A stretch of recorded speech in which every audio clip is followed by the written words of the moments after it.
I'm Scott, and this is episode 16 of What Makes This Map Great. This is the series where we take a deep dive into some classic games that hold a special place in my gaming heart.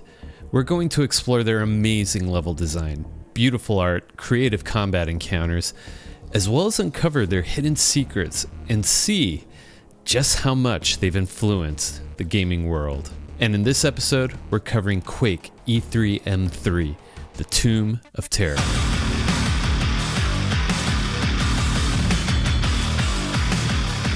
All sources used for this video will be linked down in the description below. Like, sub, do all the YouTube stuff. It is greatly appreciated. Let's get into it. The Tomb of Terror is the third level of episode 3, the Netherworld for Quake. And this dark beauty of a map is brought to us by the talented and creative American McGee. If you thought the prior map, Vaults of Zin, was a dark and moody place, well, this one turns it up to an 11. The name says it all. This map feels and looks like a tomb. Many of the spaces feel tighter, with a few areas that actually open up. And the runic texture set does so much to convey the vibe of this place. I hope you like traps and lava, because there's more of it here. There are spike traps, crushers, and several enemy spawner triggers placed in difficult sections of the map. As for lava, there's several pools where it's death should you fall in. The Death Knight makes a return, and he's quite good at applying pressure in these tighter spaces. And he also brought some friends. Ogres, zombies, scrags, and fiends. Sorry, Shambler, you weren't invited to the party this time. To give some context for this point of the player experience in Quake, it all started at the Slipgate Complex, a military base that is home to a machine capable of dimensional travel known as the Slipgate. An evil entity codenamed Quake sends its own forces through from the other side, defeating and turning all soldiers into mindless grunts. Ranger, the lone marine played by you, fights their way through with a mission to defeat this evil force and put an end to Quake. You step through the Slipgate and enter the dimension of the doomed, a realm that is home to old haunted castles and dark underground caverns with monsters beyond our understanding. After conquering every obstacle, Ranger defeats Cathan, the realm's guardian, and obtains the rune of earth magic. He discovers that a rune of magical power awaits him at the conclusion of each of Quake's haunted lands. Ranger then proceeds to the realm of black magic, where his fight continues through decaying castles, dark crypts, and ominous mansions. Nothing can stop him. He destroys the Vor Sisters and acquires the rune of black magic. The rune whispers dark thoughts into your brain and reveals that the Hellmother Shub-Niggurath is behind all of this. You also learn that once armed with all 4 runes, the gate to Shub-Niggurath's pit will open, and you can face the witch goddess herself in her frightful Otherworld cathedral. Ranger continues his mission, travels through the next Slipgate, and hunts for the 3rd rune in the Netherworld, a dark and barren place full of vaults and tombs, primal fear in a strange dimension, which is where our journey takes place. Let's not waste any more time. Let's dive right in. We arrive in the Tomb of Terror. This entrance is dark, foreboding, and really sets up the mood for this map. An ogre walks on, not noticing our arrival. Gives us time to soak in the sights. This place feels cold and dirty. Rusted metals make up the structures around us. These light fixtures in the corners provide some beautiful spotlight cones on the walls. The stairs ahead are also lit up with soft spotlights and ambient cross markings, though the way is shut. The flanking halls from here offers some cool layering with this open rafter system above, offering a peek of what's beyond this shut gate. There are some nice details that help break up the tiling of these textures, such as the trim texture with the bolted strip of metal on these outer walls, these metal fixtures on the ceiling, and the runic markings along the door edges. Speaking of doors, just like in the Vaults of Zin, we are again presented the silver rune key door early on the left, and a locked door to the right. This door is opened elsewhere. Of course, there is a button nearby. And I really love the brushwork along this back wall. You have these nice soft light sources, but this stretched out octagon shape looks great here with these trim textures. Time for some action. Take down the patrolling ogre. Watch out for nades from above. We'll take care of that ogre later. We press the button. Oddly, it's quiet. Loop back. The door has opened to reveal a Death Knight. Take him down. The door is now open, with a yellow armor here to pull us forward. And what an amazing room this is. We get blasted with this hot lava lighting, hues of red contrasting against these metal surfaces. Support pillars along the side walls provide some angles to help break up the flat walls, with rafters above a giant support system. While this is a tomb, we do get some peaks of that beautiful purple sky. The elevation change here also adds a bit of a challenge against the patrolling Death Knight, giving it the opportunity to use its ranged fire against you. The floor button raises a set of metal stairs out of the lava, but you'll have to move quickly. They are on a timer. You'll end up in the lava if you're too slow. Before we continue, I just want to show a little appreciation for this short hallway with the yellow armor. There are some interesting angles and detailed brushwork here. It's just a hallway, I know, but it's a well-crafted one. Now, there is a secret in this space, but we're going to save it for later. Okay, let's move forward. Yellow armor, press the button. Take out the Death Knight. And we've made it. We've stirred up the dead. Let's break this next area down. It's a set of hallways. They are dark and claustrophobic. This might actually be one of the tombs of terror. If you hadn't alerted the zombie yet, you will when you pick up this beauty, the super nail gun. It's a combat encounter that challenges your skill using the grenade launcher, which we acquired in the prior level. You'll want to utilize these wall angles to bounce grenades around corners, or even go deep within each hallway to maintain distance. And of course, we have a trap. It's a silent one. Cross an invisible trigger on your way to these rockets and health pickups, and a tomb opens up in the hallway leading forward, also known as a monster closet. It hides a few zombies in it. But the zombies are a distraction, as the adjoining room holds the true threats. 2 Death Knights. One is set up at the ground level to charge and pressure you, while the other is on this upper balcony utilizing its ranged attack. Let's get that super nail gun.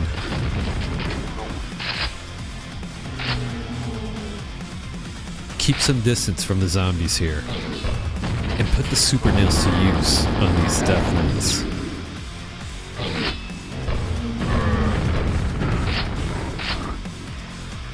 This room has creative construction and excellent use of textures. Enforcing the tomb vibe, we see the skulls and runic markings on the walls. It's also given a small inset within the wall to create some depth. and follows all along to this hall up the stairs.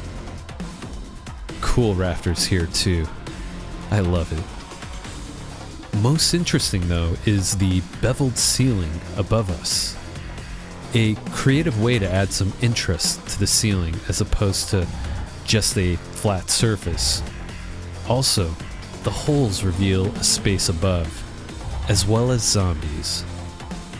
Before we continue, there is a hint of a secret nearby.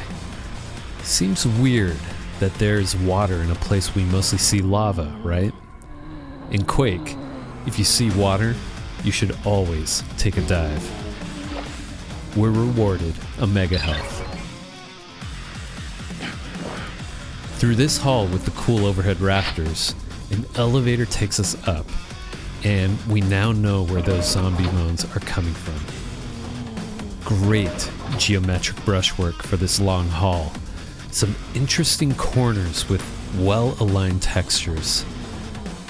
This hall not only presents zombies, but there is an invisible trigger that activates shooting spikes. It's nice and slow, easy to time out and avoid damage.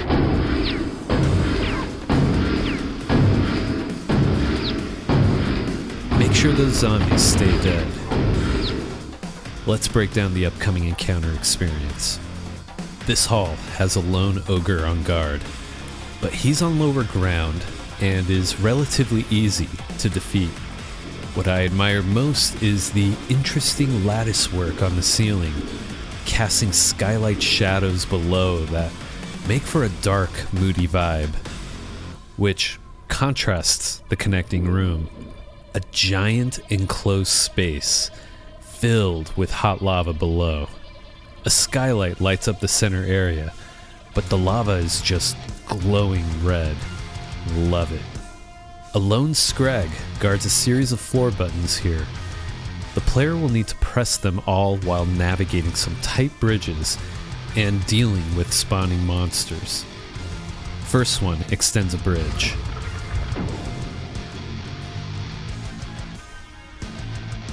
Upon pressing the second button, we extend 2 more bridges, providing access to the smasher trap buttons on either side. But it also spawns a death knight behind us. Cheeky move, McGee. Once you deal with him, you then carefully press the buttons under each crusher to extend the final bridge. You'll have to deal with a couple more scrags.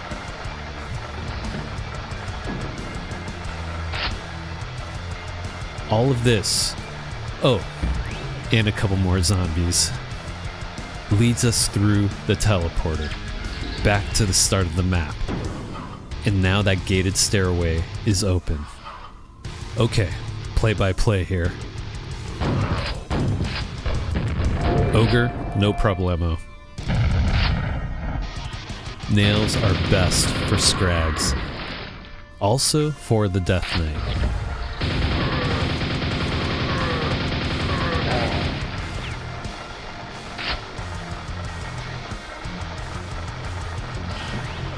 Watch your step, and look out for those 2 scrags.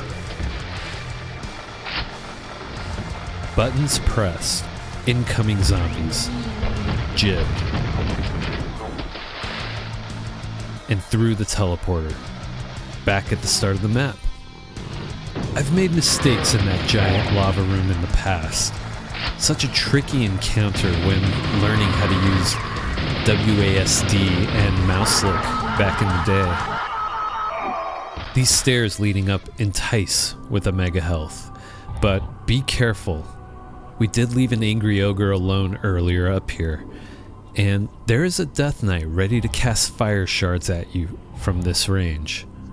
Also, just take a moment to admire this amazing structure. Lighting from the ground spotlights frames the mega health. This ribbed support structure with runic markings and the interesting skylight brushwork above. Trademark McGee stuff right here. And that mega health is useful. You'll probably need it after the last few encounters, or even this one.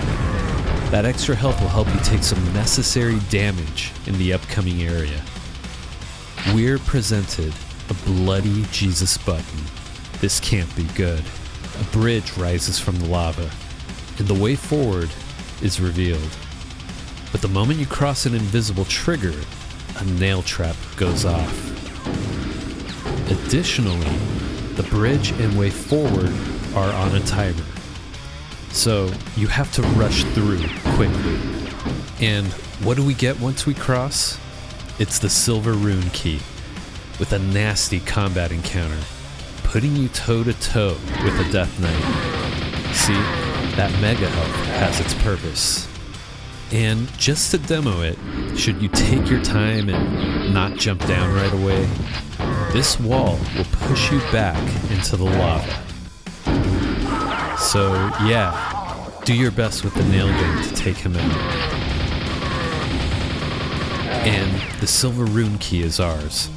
Grab it, and through the portal, we're back at the start of the map. So, we left a secret earlier on. Let's go get it for the finale of the map. Opposite of the silver key door, return to this lava room.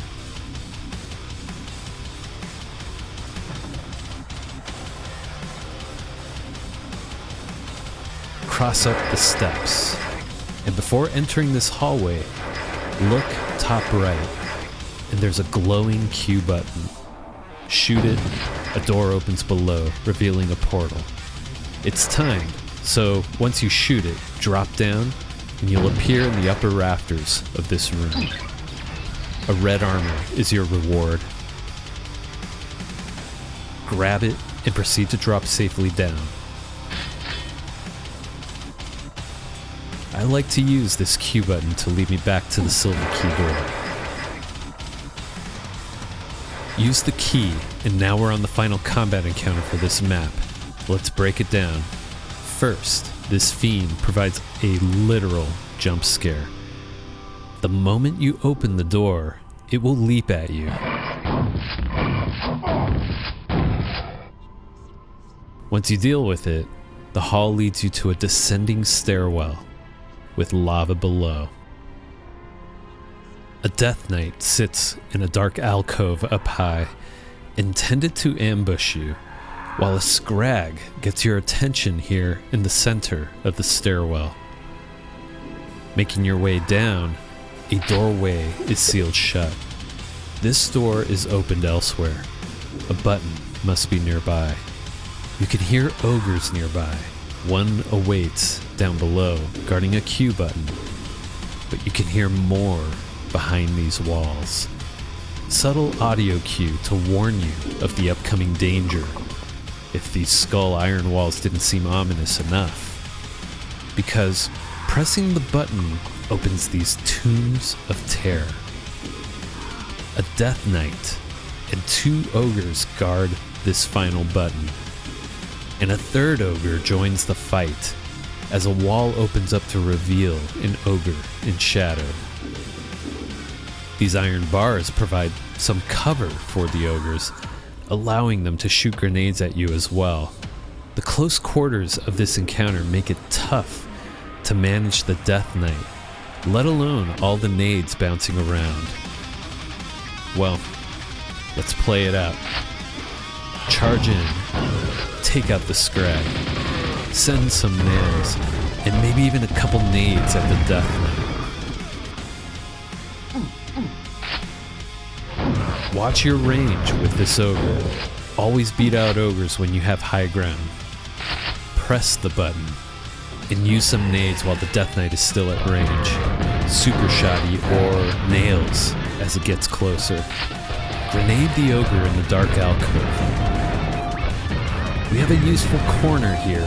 Bounce some nades in at the remaining 2 ogres and finish them with the super shoddy. Here's the final button. Press it. We hear something teleport in. Retrace your steps. A final scrag and an ogre try to block us from the exit.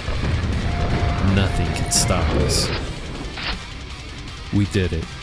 The way out. We're even provided with blue armor should you need it. The lighting coming from the rune gate casts interesting shadows along the walls. Red hot glowing runes. We hear the mystical winds coming from the gate. We go through. Score screen here, showing off the nasty lava rune track right before the silver rune key. Great construction and lighting. Love this space. Proceeding through, and we find ourselves in Satan's Dark Delight. Considering this is my favorite episode, you bet we'll be covering this one in a future video.